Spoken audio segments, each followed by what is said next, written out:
இது உண்மையாகவே இதை நம்புறாங்க தாவேக்கு ஆதரவாளர்கள். திமுக இவங்க எல்லாம் பண்ணக்கூடிய ஆள் தான், இவங்க ஹிஸ்டரி அப்படித்தான். திமுக இதுக்கு முன்னாடி எங்க போய் ஃபீஸ் கொடுக்கணும்னு தெரியல, நமக்கு அந்த ஹிஸ்டரி தெரியல, இவங்க தனியாக புக்ல படிச்சாங்கன்னு தெரியல. திமுக ஹிஸ்டரி அப்படித்தான், திமுக அதை செய்வாங்க. உண்மையாவே அதை நம்பி அந்த செய்திகளை பரப்புறதை நம்ம சோசியல் மீடியால பாக்குறோம். இது எப்படி இந்த வெறுப்பு பரப்புரை இருக்குல்ல, தான் செய்த வெறுப்பு பரப்புரைக்கு மாறாக தமிழ்நாடு வளர்ந்திருக்கிறது. தமிழ்நாடு போய்கொண்டிருக்கிற பாதையில் அவர் 1 ட்ரில்லியன் எக்கனாமிங்கிற லட்சியம் அடையத்தக்கது தான். அவர் 1.5 ட்ரில்லியன் எக்கனாமி 2030 வரை 36 ஏதோ ஒன்று சொல்லியிருக்கிறாரு. அதை தாண்டி டிஎம்கே கிளைம் பண்ண எதையுமே அவன் நிராகரிக்கிறார். அப்ப நீ பண்ணது என்ன? தாவேகா தொண்டர்கள் புரிந்து கொள்ள வேண்டியது, விஜய் பொய் பேசி தமிழ்நாடு வளர்ச்சி அடையவில்லை என்று விஜய் சொன்னது உண்மையானால், இன்னைக்கு நித்தி ஆயோக் கூட்டத்தில் பேசியிருக்காருல்ல, தமிழ்நாடு 2வது மிகப்பெரிய மாநிலம், அது பொய். விஜய் பிரச்சாரத்துல பேசினது உண்மையானா, இன்னைக்கு நித்தி ஆயோக் கூட்டத்தில் பேசினது எல்லாமே போய்.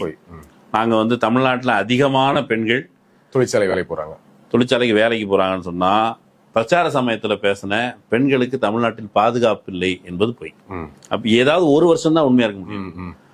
நித்தி ஆயோக் கூட்டத்துல ஒரு முதலமைச்சராக போய் பேச முடியாது, ஏன்னா அவன் டாக்குமெண்ட் டீட்டெயில் கேட்பான்ல. அப்படின்னு டீட்டெயிலா இருக்கிற ஆதாரங்கள் அடிப்படையில் அங்க பேசியாச்சு. அப்போ நீ எலெக்ஷன்ல பொய் பேசிதான் நீ ஆட்சிக்கு வந்திருக்கிற. இப்படிங்கிற ஒரு விழிப்புணர்வை பெறத்தக்க வாக்காளர்களாக ரசிகர்களாக இருக்கிறாங்களான்னு தெரியல. இந்த தகவல்கள் அந்த பக்கம் போயே இராம பார்த்துக்கிற ஒரு நெட்வொர்க் வச்சிருக்கிறதுனால அவங்களுக்கு வேற வகை ரீல்ஸ். திருச்சியில் அவர் பேசுனதை இன்னும் ஒரு மாசத்துக்கு ரீல்ஸா போட்டு ஊர்ல என்ன சொல்லுவாங்க தெரியுமா, ஒரு நல்ல பலமான ஒரு மாடு ஆடை வெட்டினாங்கன்னா இதை அடிச்சா, அல்லது நல்ல பழுத்த நபர் அவர்கிட்ட பேசும் பொழுது நல்ல குண்டா இருக்காரு அப்படின்னு சொன்னா அவர்கிட்ட பேசும்போது, ஏல ஒன்னு அடிச்சா ஒரு ஊர் உட்காந்து சாப்பிடலாம்ல அப்படிம்பாங்க, அல்லது ஒரு மாசம் உட்காந்து சாப்பிடலாம் மாதிரி. திருச்சியில இவர் ஒரு வாட்டி பேசிட்டா அவங்க ஒரு மாசம் திருப்தி. அவங்கள தண்ணி ஊத்தி அடிக்கிற மாதிரி ஒரு சீசனுக்கு ரீல்ஸ் கண்டென்ட் கொடுத்துட்டு அவர் அப்பா பொந்துல போய் உட்காந்துக்கிறாரு. இந்த நிர்வாக ரீதியாக வேற நோக்கங்களுக்காக அமைச்சரவையில் பங்கெடுத்திருக்கிற சிடி நிர்மல்குமார் ஆகட்டும், ஆதவர்ஜுனா ஆகட்டும், இவர்கள் தான் அட்மினிஸ்ட்ரேஷன் நடத்துறாங்க. விஜய் ஒரு பொம்மை. அவரை மேல இருக்கவன் பார்த்துப்பான், எல்லாத்துக்கும் இவர் தான் காரணம் அப்படிங்கிற மாதிரி அவரை வச்சுக்கிறாங்க. அப்படியே அந்த பிம்பத்தை வச்சு ஒரு பாலிடிக்ஸ் கிரவுண்ட்ல இவங்க பே பண்ணிட்டு இருக்கிறாங்க. இந்த அமைச்சர்கள் மட்டும் இல்ல, இப்ப அன்னைக்கு ஒரு பத்திரிகையாளர் சந்திக்கும் போது சொன்னார், ஈசிஆருக்கு ஒரு போலீஸ்காரரு ரவுண்ட்ஸுக்கு போயிருக்காரு. ரவுண்ட்ஸுக்கு போகும்போது இவர் கேட்டிருக்காரு, தம்பி என்ன தம்பிங்களான்னு இருக்கீங்கன்னு கேட்டா, அவங்க அந்த தாவேக்கா தொண்டு போட்டுருக்காங்க. நாங்க தாவேக்காங்க எங்க ஏரியா. அப்படியா, எங்கெல்லாம் நிற்கக்கூடாது தம்பி. ஆமா, நீங்க யாருன்னு இவங்க கேட்டிருக்காங்க. நைட்டு மிட் நைட்ல நின்றுருக்காங்க. அவர் இவங்க எந்த ஏரியா கிட்ட இவங்க திருப்பி கேட்டிருக்காங்க. சொல்லணும்ல, ஒரு குடிமகனுக்கு இந்த உரிமை இல்லையா? பாருங்க, எம்பவர் பண்ணிருக்கேன். தம்பி நான் இந்த ஏரியா தான்பா, போலீஸ் டிசின்னு இருக்கேன். ஓ அப்படியா, என்ன போய்க்கு போனோம். என்ன பிரச்சனை, ஏன் எங்களை நிக்க கூடாதுன்னு சொல்றீங்க? இல்ல தம்பி, சட்டம் ஒழுங்கு பிரச்சனை தானே, அதெல்லாம் பாத்துக்கதான் நாங்க வந்திருக்கோம், நீங்க போங்க அப்படின்னு போயிருக்கேன். இவர் தனக்கு மேல இருக்கிற அதிகாரிக்கு போன் அடிச்சிருக்காங்க. டிசிஏ மேல போன் சூழல். போன் அடிச்சு, சார் என்ன சார் இப்படிலாம் சொல்றாங்க அப்படின்னா, அவர் சொல்லியிருக்காரு, இனிமேல் கொஞ்சம் பார்த்து நடந்துங்க, கொஞ்ச நாள் அப்படித்தான் இருக்கும். ரோட்ல நின்றுக்கிட்டு இருக்கான் எவனாவது ஒருத்தன் எம்எல்ஏவா இருக்க போறான், அதனால எதுவும் வச்சுக்காதீங்க. அப்போ போலீஸோட நிலைமை இது. கொஞ்ச நாளைக்கு முன்னாடி ஒரு நபர் வீட்டுக்கு பக்கத்துல இருக்க நபர் தான், அவரு பள்ளிக்கூடத்துக்கு பிள்ளைய விட்டுட்டு வர்ற வழியில ஒருத்தன் நட்ட மத்தியானத்துல உட்காந்து கஞ்சா அடிச்சுட்டு இருக்கான். கஞ்சா அடிச்சிட்டு இருக்கும் பொழுது இவர் போய் கேட்டிருக்காரு, என்ன கஞ்சா அடிச்சிட்டு இருக்க நட்ட மத்தியானத்துல அப்படின்னு கேட்டா, டேய் போட பொட்ட போறேன் அப்படின்ட்டு இருக்கான். அவர் 2 குழந்தைக்கு தாப்பேன், அவன் சின்ன பையன், வீட்டு பக்கத்துல இல்ல கேகே நகர்ல ஸ்கூல் பக்கத்துல.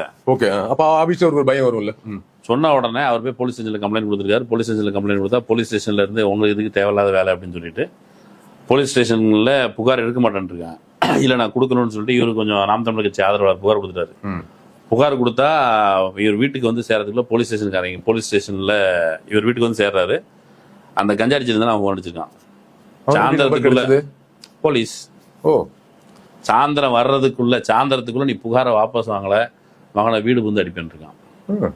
இது 2வது இன்சிடென்ட்.